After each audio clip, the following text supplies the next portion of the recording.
In this video, it's a follow-on from what we were doing last week with this here African 110. Yes, I know I've been messing about with it by messing about with tyres. I don't really want to put much time and effort into this because I don't think it's ever going to happen, but I've got to do an assessment on it to see the costs involved and what actually is this vehicle worth. Here goes nothing.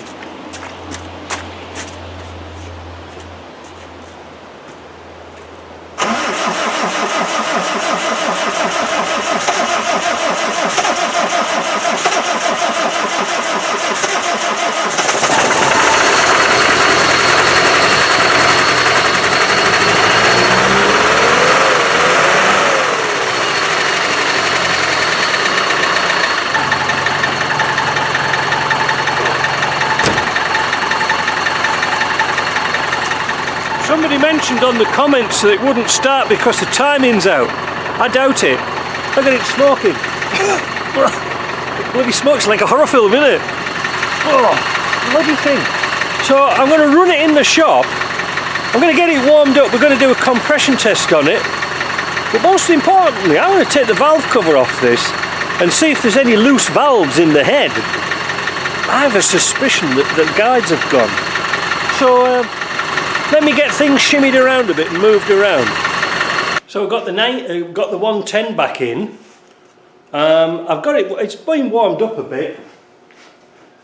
Yeah, it's not too bad.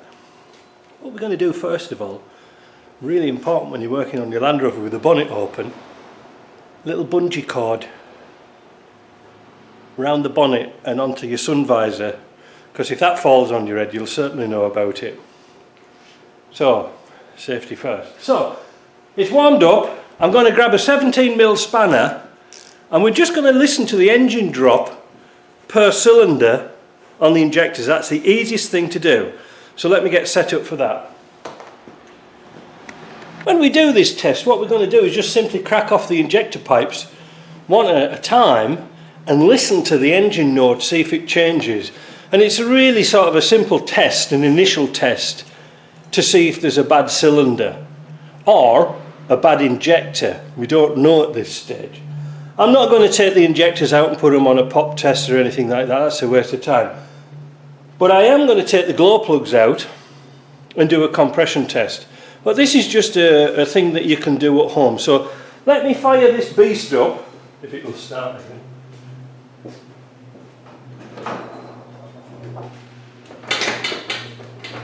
Always make sure it's in neutral. The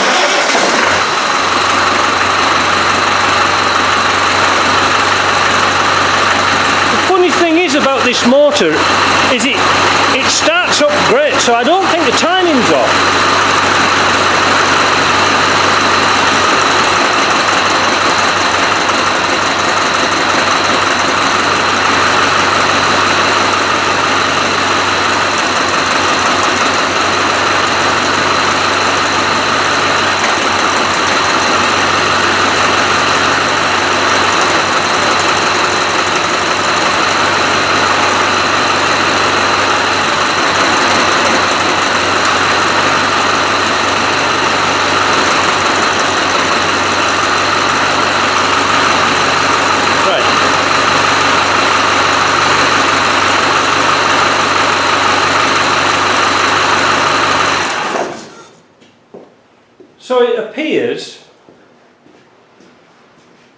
So it appears to be not too bad. The injectors are firing, the injectors are getting fuel up.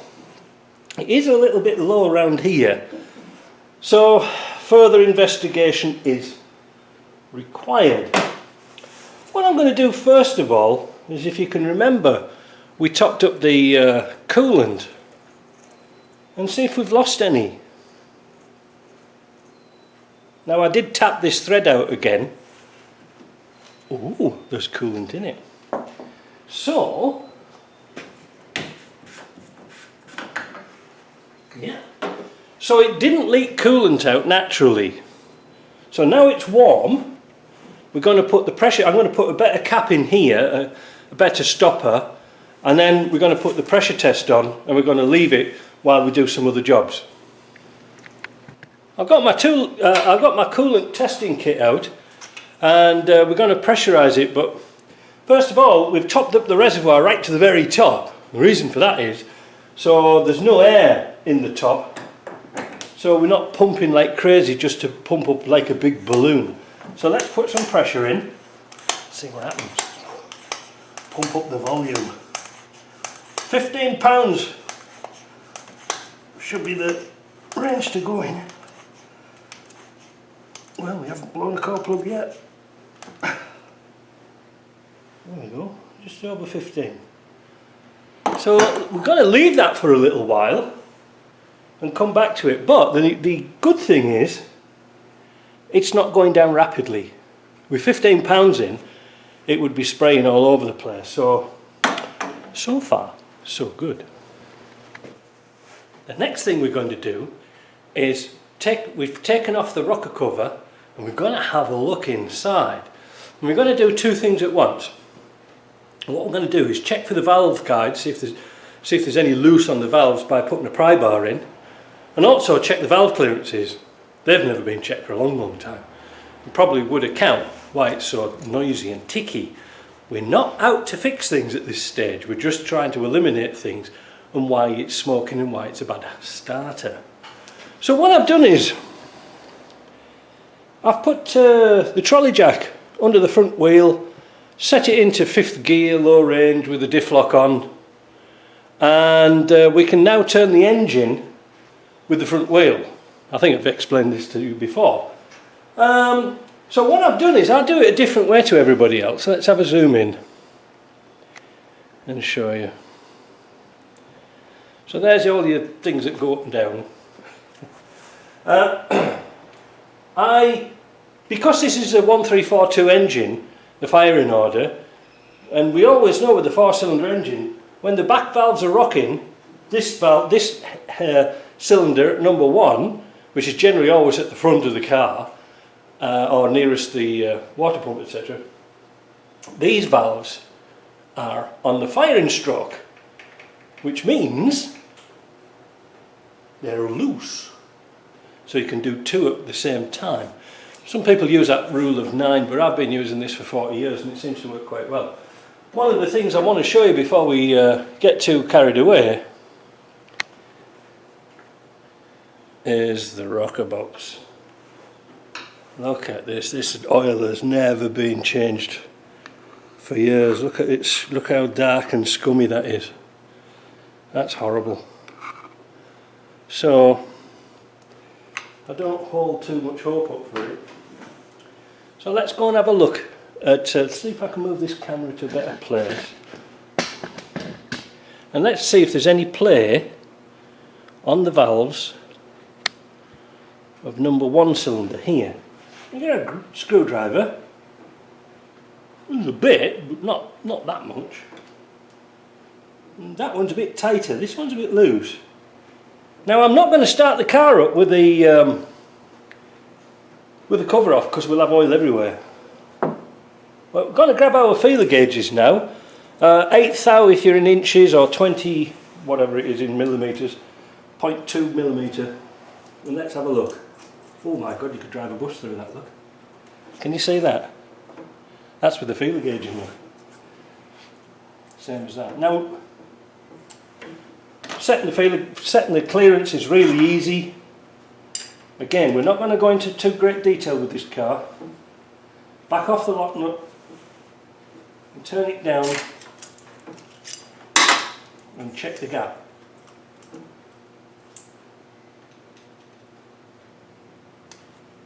Till it just nips that blade.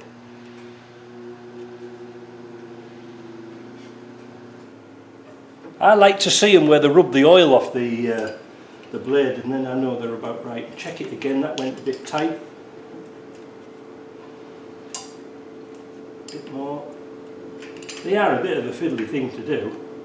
A bit too tight.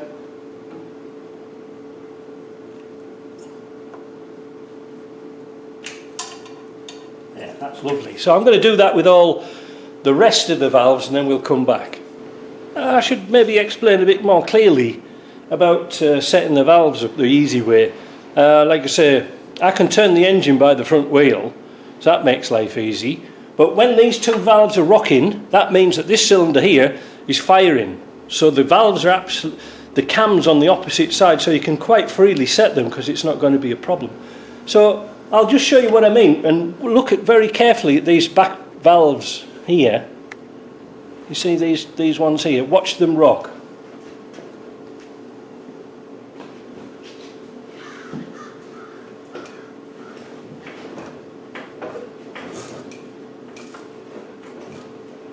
See what I mean?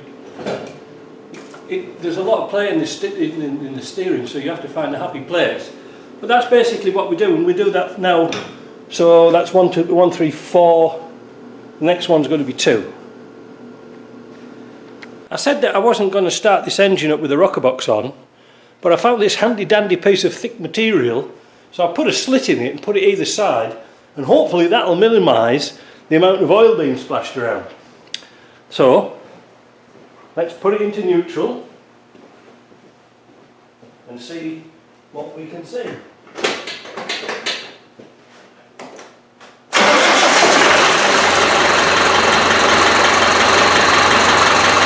Well, it's a lot quieter for a start.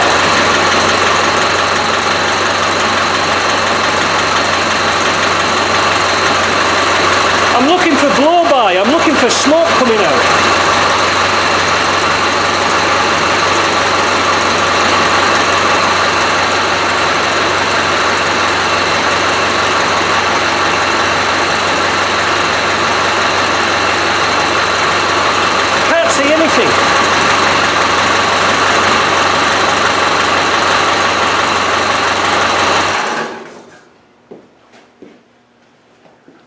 I should have been able to see smoke either coming from the valve guides or through the crankcase is here, because it hasn't got any method of evacuating any fumes, but the valves have certainly quietened themselves down a bit. So, next. Well, that's not too bad. Let me put the cover on, we'll do some more tests. I've been playing around with the motor a bit. I've turned the volume screw down on the injector. There's a heavy knocking coming from somewhere on the front. I don't know what that is. But there isn't so much fumes coming out of the breather. As you can see, very hard to detect, but before it was really smoking bad. Oh, there she goes. You can see it smoking out of there. But more importantly, let's zoom out a bit. We can see the exhaust. Wait a minute, I'll move the camera again. If you check the exhaust out, I'll rev it up a bit.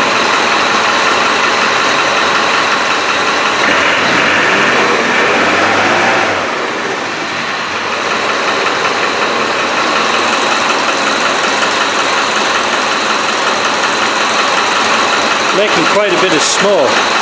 Now, there could be a very simple solution to this with the smoke. Let me turn this off, it's too noisy. Oh, dear me. So, there could be one or two things. This engine's been out before. This is not a 300,000 mile engine or 300,000 kilometre engine. You can always tell it because the wings on the side of the engine mountings are open where they should be actually parallel and flat. So it's been out before, so it's not the original engine. But it's all gobbled up inside with carbon and stuff. Could it be that the piston rings are all caked up with carbon? If it is, well, it needs stripping down. I mean, we could change the oil and drive it around a bit. But the point of this is that if you saw the exhaust smoking on idle, this has to go through Ontario emissions, and the Ontario emissions is I think it's like 10 or 15 minutes it has to idle without any smoke at all. Not when it's accelerating, just idle smoke. If they see smoke, it won't pass. So this engine has got to be worked on. to get it through Ontario's emissions test. In Quebec, we don't have emissions testing. Hurrah, we don't even have annual inspection, as you can see, to the detriment of all the vehicles on the road here. So, what have we established?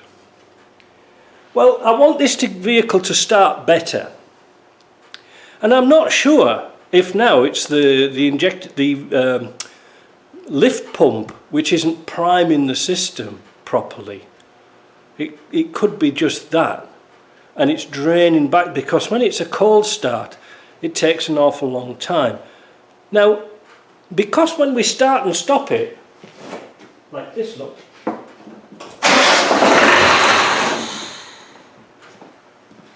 it starts fine, so it can't be timing, otherwise it'd be doing it all the time. It could be fuel. Now, as an experiment, I'm going to do something. I'm going to have to change my battery because it's running out. Back in a minute. So with the new battery, off we go again. I've decided not to put an electric fuel pump on. I know I've chopped and changed my mind about, but this has still got the original PVC hoses on. I don't really want to cut them to put an electric pump in. I don't want to chew on at the back and messing about. You know, it's going to take some cranking. If it keeps on taking some cranking, well, I might be tempted just to put a non-return valve in. I don't know. I'll have to see. But when you have the engine running, it cranks.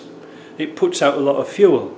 And I've just tested the crank pump there, and I'm going to have to spend quite a little time to find out the good position to put the pump on to see if it's pumping. Indeed, it is pumping, because obviously it starts and stops. It just takes a lot of cranking to get started. Maybe, like I said, an electric pump will do it. I'm not going to do the compression test. That's a waste of time, because it's not going to find anything. Because looking at the gauge here, it's moved down 1 pound in the hour I've spent messing about with this. It's trivial, because being a shonky Chinese piece of kit, it'll probably lost that through the fitting that's on the top of the expansion bottle. This joint here leaks a little bit, so can't do anything about that. But good thing, if it was going down rapidly, then we'd point to a head gasket or a cracked block. That's a good thing. It's not a cracked block. Hurrah! So that's a good thing. It's holding water. So I'm going to sign this off now, and I'm going to do a report on it. The back tyre's gone down again. It's just an absolute nightmare, and I'm not going to mess about with these Chinese tyres, simply because I don't even think they're not stamped for North American use. And again, when you go for inspection, it's a fail. So there's no point struggling on with them. You know, they seem to be all right tyres. I mean, they've got tread on them, but they're just too difficult to manipulate. And as if you saw on the video I did at the weekend on a tyre, imagine fixing a puncture at the side of the road.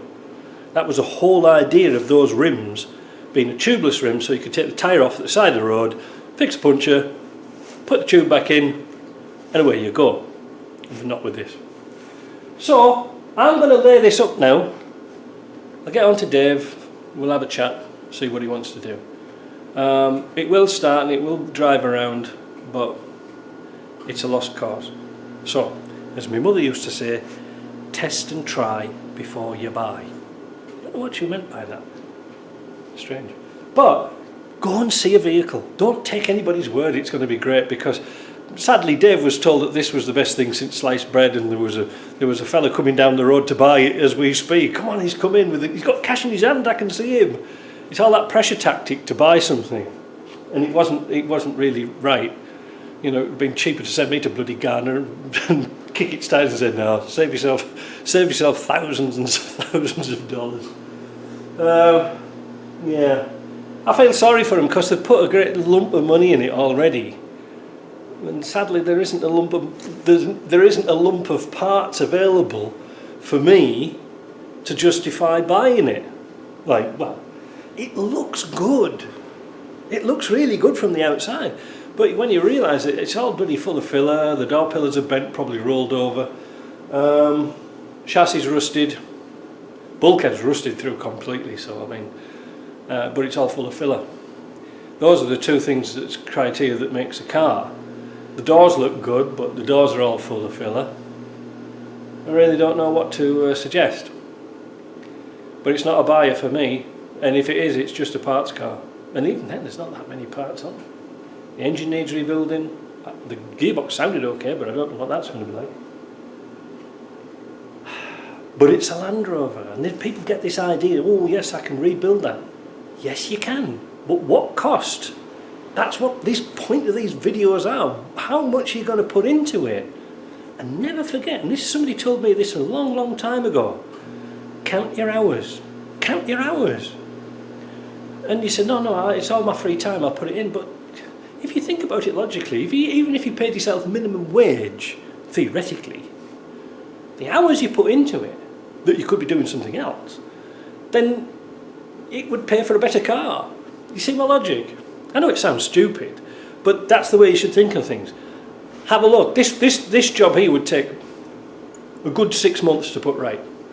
A good 6 months, you know, because once you get into it, you're looking for a new bulkhead, then you're stripping all the roof down, all the interiors. You're searching for parts. Tell you, 6 months isn't a wild exaggeration. Look at the 90 that we've done. It took me 6 months to find the side panels for it, for the interior, you know, the interior side window panels. So be prepared. These jobs can hang on and on and on, and you will get demoralised and let it go for pennies. So test and try before you buy. All right. So can we make this Land Rover better? We could do if we had a lot of money, but sadly it ain't going to happen. So now to get the forklift in. Another problem. Bye.